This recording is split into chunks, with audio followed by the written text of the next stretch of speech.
नजर डालेंगे आलमी खबरनामे पर। रूसी सदर प्यूटन ने गैर मुल्की कंपनियों से लीज पर लिए गए तैयारे हथियाने का फैसला कर लिया है। सदर प्यूटन ने एक हुक्मनामे पर दस्तखत कर दिए हैं जिसके तहत लीज पर लिए गए तैयारे रूसी एयरलाइंस की मलकियत होंगे। अमेरिका, बरतानिया और यूरोपीय यूनियन ने लीजिंग कंपनियों को अपने तैयारे वापस लाने के लिए 28 मार्च तक मोहलत दी थी। ताहम सदर प्यूटन के इस फैसले के बाद तैयारे वापस नहीं होंगे, जबकि इन कंपनियों को रूसी रूबेल में कर्ज की अदायगी की जाएगी।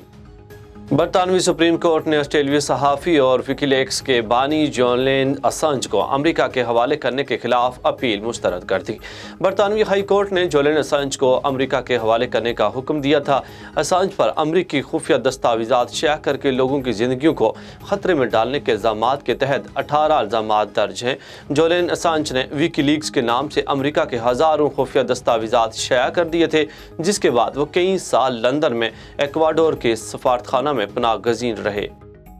अमेरिका ने पाकिस्तान में भारतीय मिसाइल गिरने के वाक़े व तबसरे से इनकार कर दिया। तर्जमान अमरीकी महकमा खारजा नेड प्राइस ने कहा कि भारतीय वज़ारत दफ़ा ने वाक़े को हादसा करार दिया है, लिहाजा इस मामले पर इससे ज़्यादा कुछ नहीं कह सकते। यकीनन फॉलो के लिए हम भारतीय वज़ारत दफ़ा से राब्ते का कहेंगे।